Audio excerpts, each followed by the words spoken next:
Hey everybody, it is Wintermute, and I am going to go do a second part to my Russia video for Tech in version 4.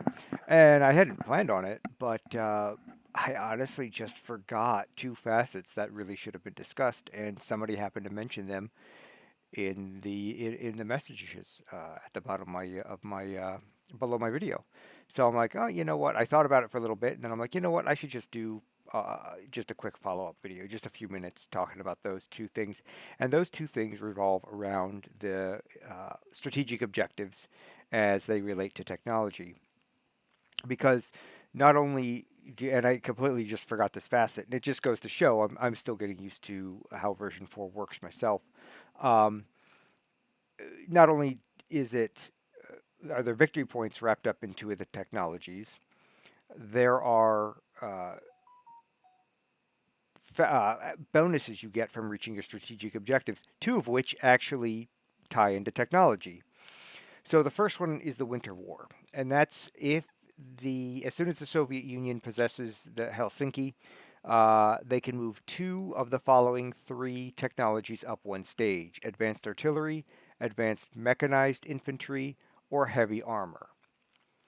So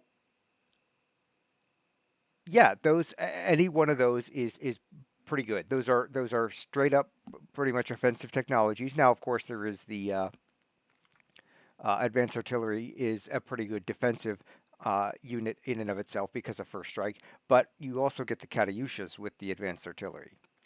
So that's really good. And then the advanced mech is just also really good around it. It's a good bang for your buck. And of course, heavy armor has a lot of punch to it as well. So, and I do think the meta is going to show Russia going after Helsinki full bore. Um, for various reasons, but that's a different video. But I kind of foresee that coming. So that is also going to sway the decisions you make when it comes to what tech you're going to roll for. Um, and let's see, the two techs are jet fighters and strategic rockets for Russia. Now, none of those are there in those three. Um, but there is an aspect of those that we'll get to here in a second. So taking Helsinki isn't going to help you get to those victory techs, but again, it might allow you to become more offensive during the war. Now, in some ways, you could argue, okay, well, I'm pretty sure I'm going to take Helsinki, so I'll be able to advance two of my more offensive techs right away. Well, that maybe in some ways frees up some dice that I should roll on the victory point techs. So, okay, that's a fair way to look at it too. Um, so yeah, and then that's just another thing to take into consideration, and all the permutations of that, and which ones you pick. I haven't done it often, so I'm speculating on a lot of that, but that's kind of how I look at it. And then the other one is Soviet technological supremacy. Now, somebody pointed out in my comments that these are that yes, going for these is the victory point. Yes, but when you do get them, you get one jet fighter and one strategic rocket for free. You just get it. So that's 15 IPP worth of equipment just dropped on the board for free if you get those. And that does make them more desirable to go after. Now, the strategic rocket is a one pop deal. But maybe that's really all you need is one, just in the right spot at the right time to, I don't know, take out an airfield or something, or damage uh, a naval base to so that his units can't move that extra space. Whatever the case is, and you may not build a lot of them, but it's one or two here and there just at just the right moment, maybe just what you're looking for.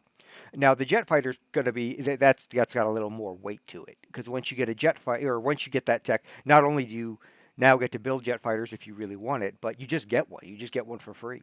So that does make going after those techs more desirable, and that may sweeten the deal for you in weighing everything as it against everything else, whether you go for the victory point or you go for more practical techs, which I think is still kind of the big question for Russia. Currently, the way I see it is, do you go for more practical technologies that'll more directly win you the war easier or win the fights easier, or do you go for the victory point, or do you forego that victory point and go get your victory points, that tech victory point, and go get your victory points elsewhere? And that's one of those decisions that I think the Russian player needs to make. So anyway, like I said, just a quick addendum kind of to my Russian video. And so for right now, this is Winnie Mute signing off from the think tank.